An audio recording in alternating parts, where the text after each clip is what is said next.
Madame, monsieur, bonsoir et merci de nous rejoindre sur Al24 News pour ce nouveau numéro de votre émission hebdomadaire de décryptage de l'actualité Hebdo Show Algéria. Je suis ravie de vous retrouver pour 2h30 de direct accompagné de Mahdi Rezal. Bonsoir Mahdi. Bonsoir Nouhed, bonsoir messieurs. Faisal Matawi est également avec nous. Bonsoir Faisal. Bonsoir Nouhed. Salam, bonsoir Azoul Vadis Renissa. Salam Azoul, bonsoir.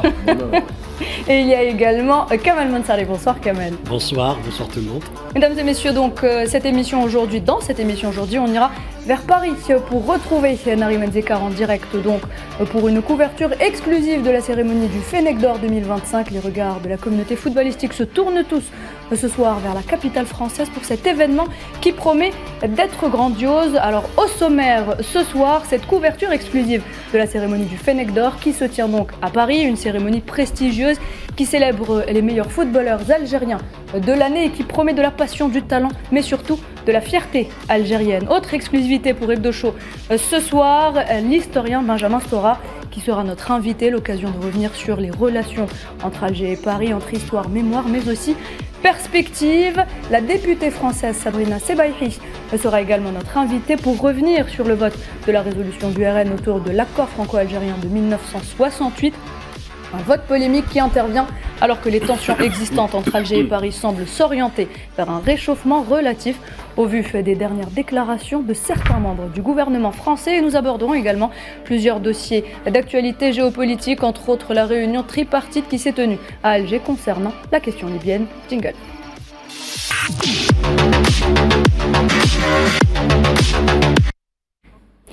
Et on commence, messieurs, avec les activités présidentielles et la rencontre avec, du président de la République, M. Abdelmadjid Tebboune, avec le ministre des Affaires étrangères de l'Azerbaïdjan, Ceyhoun Bayramov. Absolument, Ceyhoun Bayramov a été reçu par le président Abdelmadjid Tebboune dans sa visite officielle en Algérie, parce que les deux pays sont en train de travailler pour consolider leurs relations. L'Azerbaïdjan est un pays très important dans le Caucase du Sud. C'est un pays à revenu intermédiaire supérieur, un PIB par habitant de $7 000. Donc c'est quand même un pays qui exporte aussi du gaz et du pétrole et qui a beaucoup de potentialités sur le plan agricole. Et d'ailleurs, M. Bayramov a annoncé la création prochaine d'un comité mixte, comité économique qui va se réunir une fois par an pour discuter tous les dossiers de coopération économique dans plusieurs domaines, coopération économique et commerciale. Et les deux capitales tiennent déjà des consultations politiques depuis au moins 2-3 ans pour discuter de plusieurs questions. M. Bayramov a souligné le fait que l'Algérie et l'Azerbaïdjan sont attachés au droit international par rapport à plusieurs questions liées à l'actualité internationale. Et il a salué aussi le soutien de l'Algérie dans le mouvement des non-alignés, puisque l'Azerbaïdjan était président de ce mouvement. Donc disons que c'est une consolidation entre ces deux pays, parce que l'Azerbaïdjan traditionnellement avait des relations avec l'Algérie, mais n'était pas aussi intense sur le plan politique, sur le plan économique. Cette visite vise justement à relancer cette coopération. Et le ministre des Affaires étrangères de l'Azerbaïdjan a également été reçu auparavant, avant de s'entretenir avec M. Abdelmadjid Tebboune. Il a été reçu par son homologue algérien Ahmed Attaf. Il y a eu, la signature d'un accord bilatéral entre les deux parties. Tout à fait, c'est la diplomatie de la dignité, c'est la diplomatie des convergences, notamment des vues, mais convergences aussi des actions.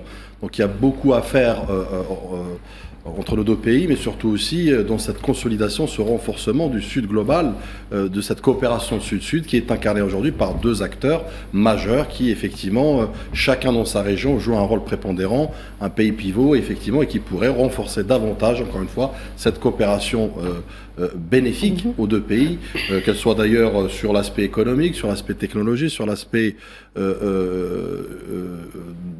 développement et d'énergie en d'autres termes. Donc il y a effectivement beaucoup à faire et je pense que ça augure encore une fois une feuille de route encourageante, mais surtout aussi qui est à la hauteur des ambitions des deux pays. Et on peut parler finalement, Badis, de pierre angulaire dans le processus de consolidation des échanges entre l'Algérie et l'Azerbaïdjan, du coup, finalement. Plus qu'une pierre angulaire, encore une fois, c'est un corridor, j'ai envie de vous dire, géographique et économique et politique et diplomatique qui se joue aujourd'hui et qui crée effectivement un levier à la lumière, il ne faut pas oublier des cataclysmes géopolitiques, du redéploiement notamment du Sud global comme position de force, comme en fait je dirais un espace de propositions, de solutions, notamment en effort propre. Je pense qu'aujourd'hui, encore une fois, on a deux pays pivots, en l'occurrence l'Algérie aujourd'hui comme locomotive, qui permettrait effectivement de donner un cap clair, un cap structuré, méthodique pour aller vers d'abord une collaboration bilatérale, mais aussi au-delà, c'est-à-dire porter la voix du Sud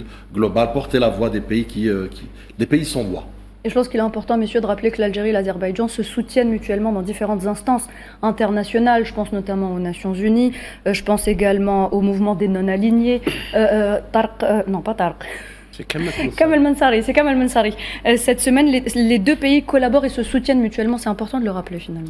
Il y a aussi quelque chose d'important qu'il faut rappeler s'agissant de la coopération bilatérale.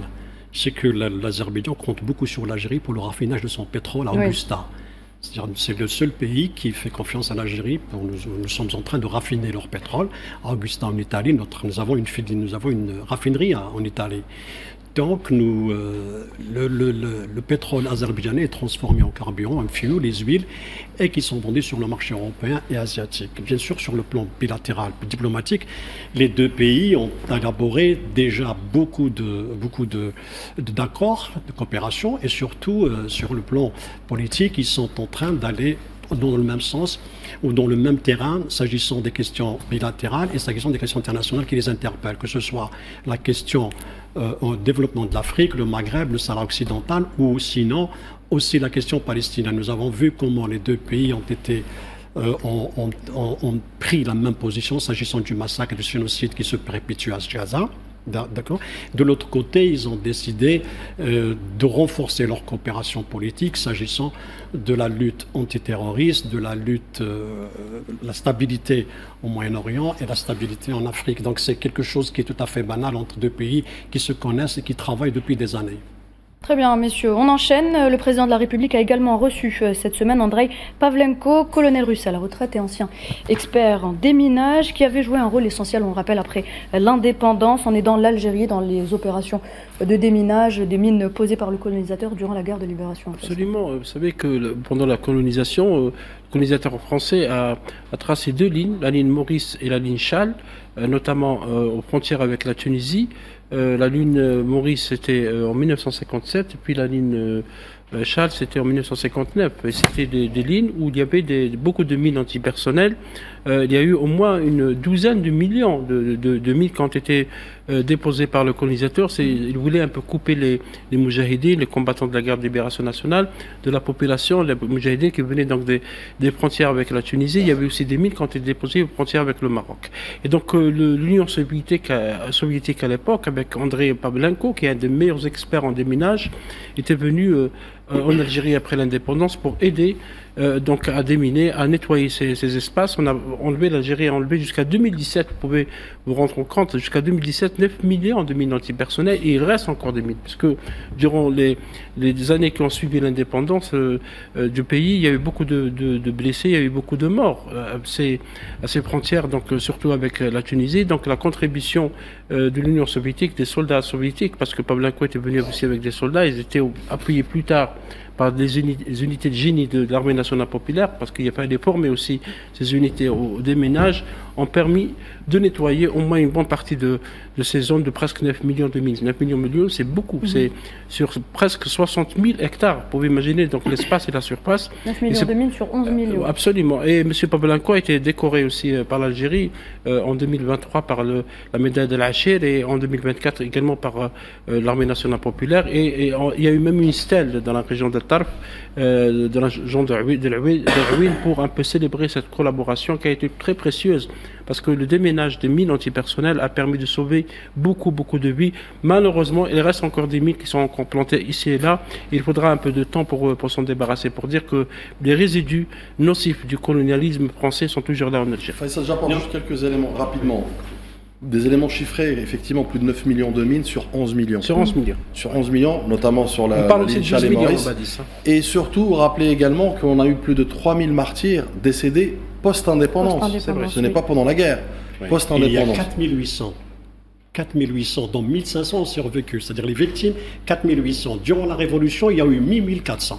Et Donc c'est des chiffres qui sont fournis par le ministère de la Défense. il y a un autre élément, je dirais factuel aujourd'hui, c'est un crime colonial qui court toujours, Oui. puisque Oui, oui. à ce jour, on n'a pas les plans Oui. de ces mines. La France a refusé, La France a refusé. de nous fournir les armes. Pour compléter ce qu'a dit Faisal, il faut rendre hommage aux mineurs de l'armée nationale.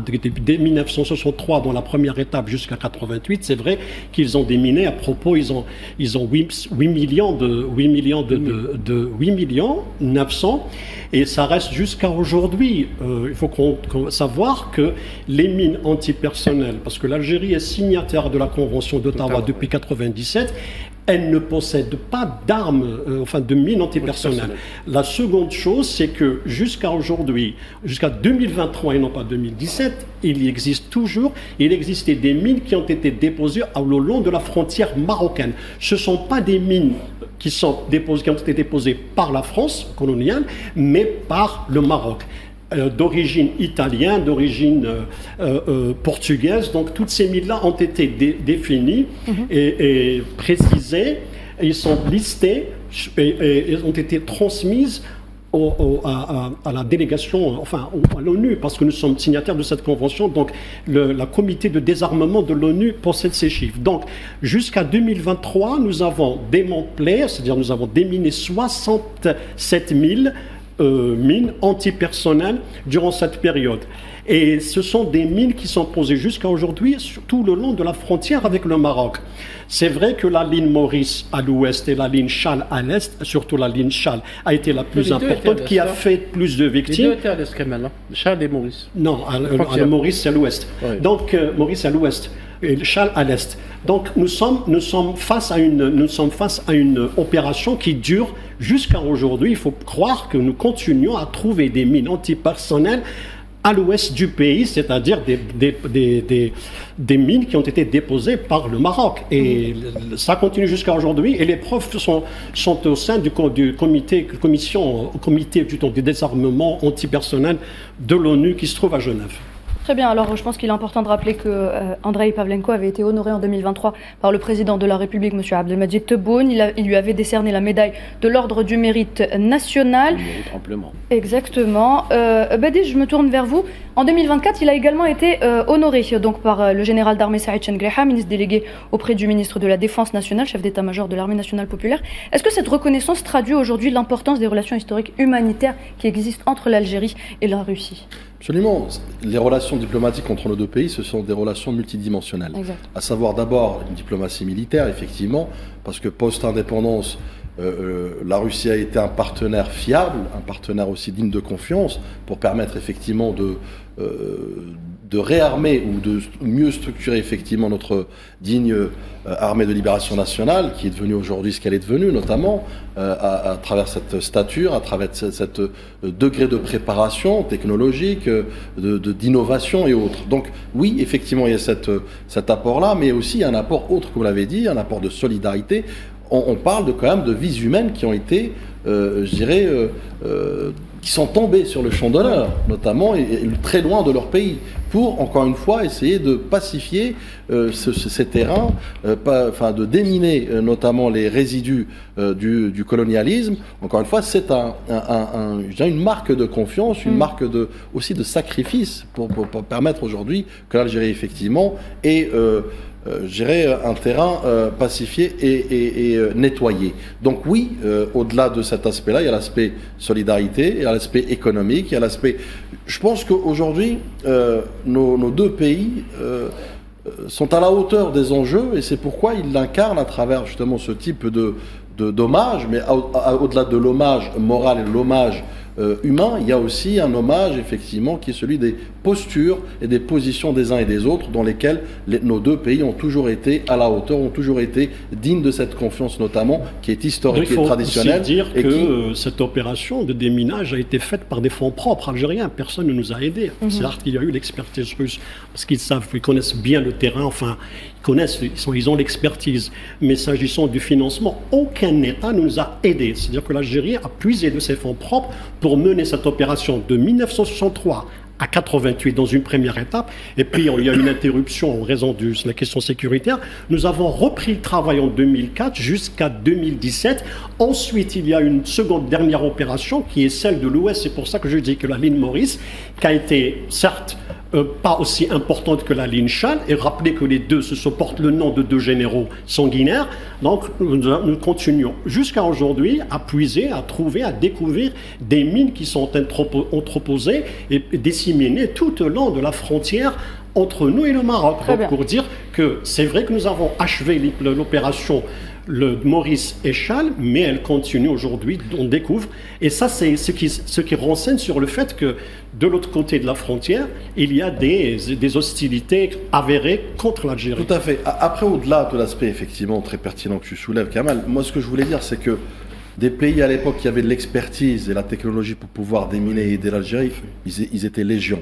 Sauf qu'il y avait la Russie, et seulement la Russie qui était aux côtés de l'Algérie à ce moment-là. Très bien, merci Badis. Alors messieurs, priorité au direct si vous le voulez bien. On va se diriger vers Paris où l'on retrouve Nariman Zekar. Nariman, bonsoir. Bonsoir Nohed, bonsoir à tous. Alors Nariman, vous assistez pour nous ce soir, pour Al24 News, en exclusivité à la cérémonie du Fennec d'Or 2025. Et oui, et quelle ambiance ce soir, Nouhed, vraiment une ambiance digne d'une finale de Coupe d'Afrique, et je pèse mes mots. Aujourd'hui, voilà, je suis en direct de la première édition de la cérémonie des Fennecs d'Or, organisée par la Gazette du Fennec, avec l'aide de pratiquement tous les Algériens de Paris, qui ont tous tenu à mettre la main à la pâte pour faire rayonner le pays et pour faire de cette soirée une soirée exceptionnelle. Au programme, un tapis rouge à l'algérienne, bien sûr, footballeurs, footballeuses, sportifs, sportives, acteurs, influenceurs, vraiment, tous les Algériens ont répondu présents pour participer à cette cérémonie. Et bien sûr, donc l'ambiance, on sait comment ça se passe, beaucoup de fierté, énormément de bonne humeur, et on ressent réellement l'amour que porte la communauté nationale établie à l'étranger pour leur pays, pour l'Algérie. Alors, au moment où je vous parle, la cérémonie vient de débuter. Plusieurs prix vont être décernés. On a le prix du meilleur joueur, de la meilleure joueuse, de l'équipe nationale aussi. Et on a aussi le prix du meilleur entraîneur. Il y a aussi quelques hommages qui vont être rendus à des personnalités phares du monde sportif algérien, à l'instar de Lardar Belloumi, de Iman Khalif ou encore de Kélian Emour, qui sont tous présents ici ce soir. Et donc voilà, je reviendrai tout à l'heure vers vous avec des guests surprises pour vous donner aussi les noms des vainqueurs des Fennecs d'Or. Très bien, merci Nariman Zekar. On aura donc le plaisir de vous retrouver tout à l'heure pour plus de détails. Le temps, messieurs, de continuer sur l'actualité diplomatique avec le ministre tunisien des Affaires étrangères, Mohamed Ali Nafti, qui a été reçu par le président de la République cette semaine. Faisal. Absolument, Mohamed Ali Nafti était venu en Algérie dans le cadre de la tripartite, la réunion tripartite des pays du voisinage libyen, c'est-à-dire l'Algérie, la Tunisie et l'Égypte. Et M. Nafti a évoqué justement cette question de la Libye en soulignant la nécessité de chercher une solution libo-libyenne, une solution politique consensuelle avec toutes les parties. C'est un peu le souhait des pays du voisinage. On reviendra durant l'émission. Et M. Mohamed Ali Nafti a annoncé aussi la réunion de la 23e session, la haute commission mixte. La grande commission mixte de coopération qui va se réunir du 9 au 12 décembre 2025. Il a souligné aussi, M. Nafti, après ça en audience que lui a accordé le président Abdelmajid Tebboune dans sa déclaration à la presse, la convergence de vues entre les deux pays, entre les deux dirigeants, sur toutes les questions qui ont trait aux intérêts communs par rapport à la sécurité régionale et par rapport à tous les dossiers internationaux et régionaux. Ça comporte encore une fois l'idée que la Tunisie et l'Algérie sont de bons voisins, ils ont des relations très très fortes. La Tunisie et l'Algérie sont de bons voisins, ils ont des relations très très fortes, ils l'ont prouvé à plusieurs reprises, Faisal, notamment lors de visites effectuées par les deux présidents dans les deux pays respectifs. Absolument, le président Abdelmejid Tebboune est parti en Tunisie et le président Kais Saïd est venu au moins à 2 reprises en Algérie, et dans la dernière fois il est venu partager la célébration de l'indépendance de l'Algérie. Donc ces relations qui sont excellentes sur le plan économique, politique et culturel. Très bien. Le président de la République a également reçu le ministre égyptien des Affaires étrangères, Badr Abdelati. Il est donc lui aussi venu à Alger dans le cadre de la réunion tripartite des pays voisins concernant la Libye. Et c'est une réunion qui s'est donc tenue jeudi. Il a été justement, messieurs, question de cette réunion tripartite qui était donc prévue jeudi avec le président de la République, mais il y a également eu d'autres dossiers, Badis. Tout à fait. Écoutez, au même titre que la Tunisie, effectivement, avec l'Égypte, d'ailleurs, l'ambassadeur a apporté un message, notamment de son homologue, à savoir Sisi, président de la République Abdelmejid Tebboune, qui en substance, effectivement, reprenait les points, notamment de la feuille de route commune, de ce que j'ai qualifié de diplomatie de la concertation et de la réflexion commune, mais surtout aussi de l'action commune. Donc, on pourra en parler par la suite pour la tripartite pour nos frères libyens, mais c'est aussi c'est une manière de dire effectivement que ces pays, ces puissances régionales et continentales sont au service de la paix, sont au service justement de solutions pacifiques, sont au service aussi de créer des pourtours de perspectives, notamment géopolitiques et diplomatiques. Et quoi de mieux qu'effectivement, comme aujourd'hui, quand on le voit à travers les images, l'Algérie comme puissance, l'Égypte comme pays pivot également dans la région, travailler ensemble en synergie pour permettre effectivement de faire entendre la voix de nos deux pays, mais à travers nos deux pays, c'est aussi la voix des peuples opprimés, c'est la voix des peuples qui subissent des conflits latents, notamment comme la Libye, règles de bon voisinage, mais surtout aussi pays voisins. On a le droit, on a cette conscience morale, cette responsabilité morale de nos deux pays à œuvrer sans calcul, sans intérêt aucun, si ce n'est l'intérêt collectif, l'intérêt de la région, l'intérêt du monde aussi, pour éviter des cataclysmes sécuritaires à l'échelle planétaire. Je pense qu'aujourd'hui, ça illustre bien cette volonté bilatérale à vouloir justement apporter des solutions et surtout des solutions internes, sans ingérence, indépendante, mais surtout aussi en concertation et en intelligence collective. Il y a également été question de la cause palestinienne. Absolument, la question palestinienne. Badr Abdelati, le ministre des Affaires étrangères égyptien, a annoncé Badis la réunion de la 9e commission mixte aussi, qui aura lieu donc bientôt, du 23 au 26 novembre, parce qu'il y a beaucoup de dossiers, notamment de coopération économique. Vous savez, Badis, que le président Abdel Fattah Sisi, une fois élu, a été le premier pays visité en dehors de l'Égypte, c'était l'Algérie. Donc pour souligner un peu la consolidation de la relation forte entre les deux États, le président Abdelmejid Tebboune a aussi rendu visite d'État en Égypte, parce qu'il y a une coopération politique, coopération économique, coopération sécuritaire. L'Égypte était un partenaire très important dans les années 90, parce que quand l'Algérie luttait contre le terrorisme, il y avait quand même un soutien égyptien malgré le silence de certains pays arabes à l'époque. Très bien, messieurs, alors on passe à présent à cet édito d'El Jaish qui revient sur le renforcement du caractère populaire de notre armée nationale populaire. Kamal Mansaleh, vous vouliez en parler tout à l'heure. Oui, c'est que pour une fois, c'est-à-dire l'édito d'El Jaish revient sur quelque chose qui est très important, c'est-à-dire ce qu'il est appelé le socle qui réunit les Algériens sur l'unité face à des défis bien particuliers. Et l'édito revient sur l'histoire de la Révolution. Comment s'est faite la Révolution? Lorsqu'à un moment donné de l'histoire de ce pays, que nous étions colonisés, il fallait prendre une décision, c'est-à-dire celle de chasser l'occupant français.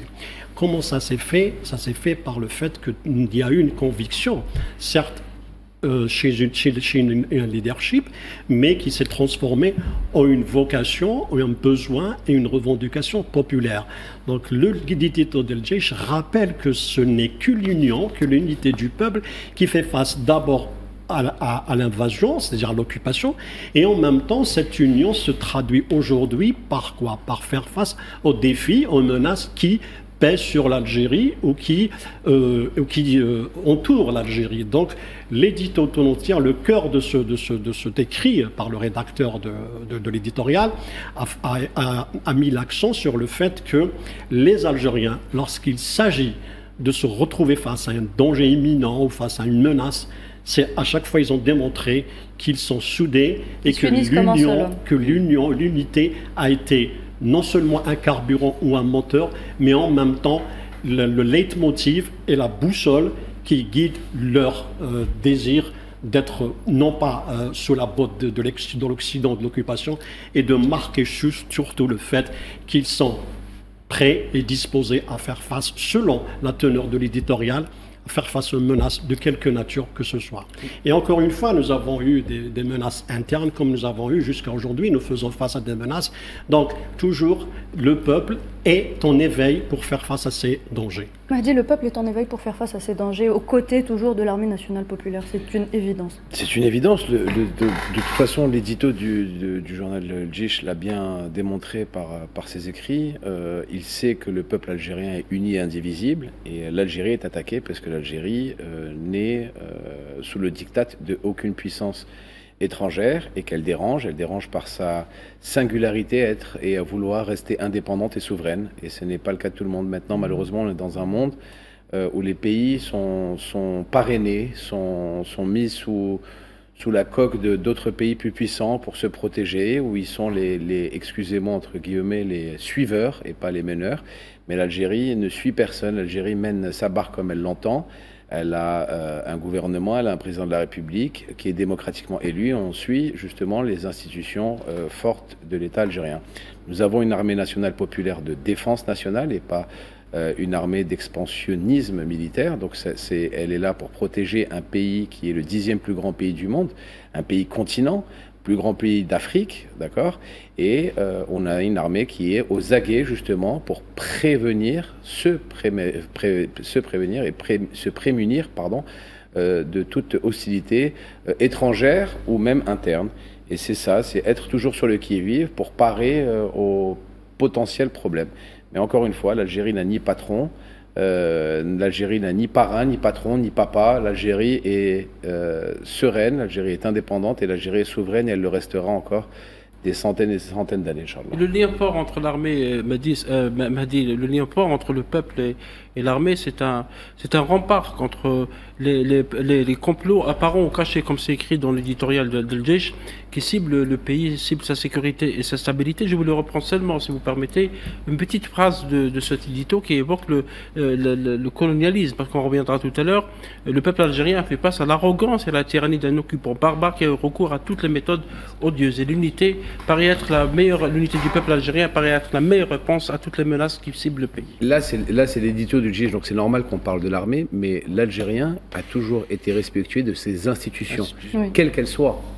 L'armée, bien évidemment, mais a toujours été respectueux, l'Algérienne et l'Algérien ont toujours été respectueux de ses institutions politiques, militaires, sociales. L'Algérienne et l'Algérien est quelqu'un qui respecte l'institution. Et encore une fois, on n'a pas de patron. L'Algérien refuse d'avoir un patron de surcroît étranger. On n'a pas de banquier, on ne doit pas de l'argent à des gens, on n'a pas de compte à rendre à des gens. On se protège et on se protège nous-mêmes. Et la solidarité et l'unité algérienne est la plus grande force de l'Algérie aujourd'hui. C'est ça la plus grande force de l'Algérie aujourd'hui. Et on rappelle que cet édito d'El Djish a été écrit à l'occasion donc du 1er novembre. Le 1er novembre, on continue à en parler justement avec la réception de nombreux vœux de chefs d'État du monde entier, donc par le président de la République, M. Abdelmadjid Tebboune. Et celui qu'on retient particulièrement, Badi, c'est celui du pape. Absolument, qui me semble de loin, mais vraiment un message d'abord positif, un message au-delà qu'il soit diplomatique et protocolaire, c'est un message aussi de reconnaissance. De la part du pape, tant sur d'abord la stature de l'Algérie, la stature de son président vont debout effectivement pour mener notre pays dans la direction du rayonnement et surtout comme acteur de stabilisation, ce qu'on disait tout à l'heure, à travers ces institutions, notamment l'institution militaire qui est une vraie colonne vertébrale et qui est le garant de la souveraineté, mais aussi de l'unité nationale. Mais moi, je retiens le passage où effectivement on évoque, où le pape évoque effectivement de prier Dieu pour guider les pas, notamment des Algériens, des citoyens, comme bâtisseurs de paix. Et je pense que tout est dit. Tout est dit, c'est une reconnaissance effectivement que l'Algérie est un acteur de paix au service de la paix et garant de paix. Mahdi, je vous vois sourire derrière votre main. En fait, je souris parce que quand vous voyez derrière moi, vous avez l'écran de tous les plus grands dignitaires du monde qui félicitent le président de la République et à travers le président de la République l'Algérie, donc les Algériennes et les Algériens, seulement de l'anniversaire du déclenchement de la Révolution. Et après, on vient nous dire que l'Algérie est isolée. Bah, si avec toutes ces personnes qui nous félicitent... Sachant que là, c'est pas tout le monde. C'est pas tout le monde. Si, juste, non mais, je ne sais pas si vous voyez l'utopie de la chose. On dit que l'Algérie est isolée. Donc imaginez pour le 5 juillet, ça doit être 10 fois plus. Donc, excusez-moi, mesdames et messieurs les rageux qui disent que l'Algérie est isolée, bah, regardez derrière vous les personnes qui nous félicitent et qui ont des ententes cordiales avec l'Algérie, avec son président Abdelmajid Tebboune. Il y a eu des messages de plusieurs pays. Un petit cheikh rajouté à ça serait sympa. Il y a eu des messages de moins d'une cinquantaine de pays, Mahdi, sur la base du Koweït, au Qatar, l'Algérie est isolée. En passant par le Tchad, par le Malte, par la Grèce, la Corée du Sud, le Vietnam, le Sénégal, l'Azerbaïdjan. Il y a aussi un message de M. Antonio Guterres, secrétaire général de l'ONU. L'Égypte, je vois l'Égypte, je vois la Corée du Sud, je vois l'Arabie Saoudite, je vois tout le monde, quoi.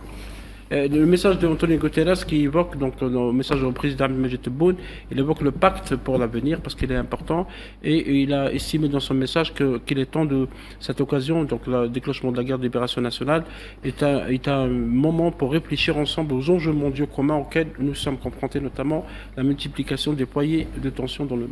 Mais les fake news diront que l'Algérie est isolée diplomatiquement. Et sur la scène internationale, ben voilà, mesdames et messieurs, l'Algérie est isolée diplomatiquement. Regardez par vous-même. C'est un vieux disque. C'est un vieux disque, quand même. Personne n'écoute. Une dernière actualité, messieurs, avant de lancer la publicité, et je donnerai la parole à Kamal Mansari.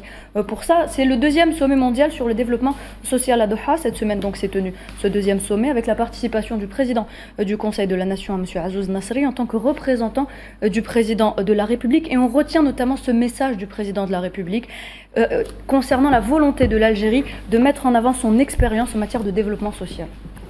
Bien sûr, puisque nous avons été fondateurs de la déclaration de Copenhague en 1995, à l'époque c'était Yamin Zerouel qui avait participé, c'était un événement extrêmement important, donc il fallait mettre en évidence le fait que cette déclaration soit traduite en Algérie à travers la politique du pays. Comment cela se traduit? Se traduit par la prise en charge d'abord du citoyen dans sa dimension en tant qu'individu et en tant que demandeur de nombreuses conditions qui sont d'ordre social, économique. Et nous voyons aujourd'hui comment, c'est-à-dire cette ambition se traduit par des politiques notamment de démocratie, qui est une réclamation, revendication de la déclaration de Copenhague, de la prise en charge personnelle, notamment les personnes vulnérables, les personnes en handicap. Aujourd'hui, c'est devenu une nécessité de démontrer que non seulement par la bonne gouvernance, encore moins par la démocratie, mais par la prise en charge réelle des besoins vitaux du citoyen. Certes, l'Algérie, elle est en train de mettre en place des projets. Nous avons vu comment, lors du discours, on a évoqué la question du développement agricole, parce qu'il faut assurer une sécurité alimentaire qui fait partie des principes de la déclaration de Copenhague. C'est d'aboutir à ce que les individus tout entiers du pays soient assurés, arrivent justement à obtenir satisfaction de leurs besoins, non seulement sur le plan de la gouvernance, de la démocratie, mais également sur la question du quotidien, c'est-à-dire les besoins vitaux du citoyen. Très bien, merci Kamel. Mesdames et messieurs, on revient dans quelques instants.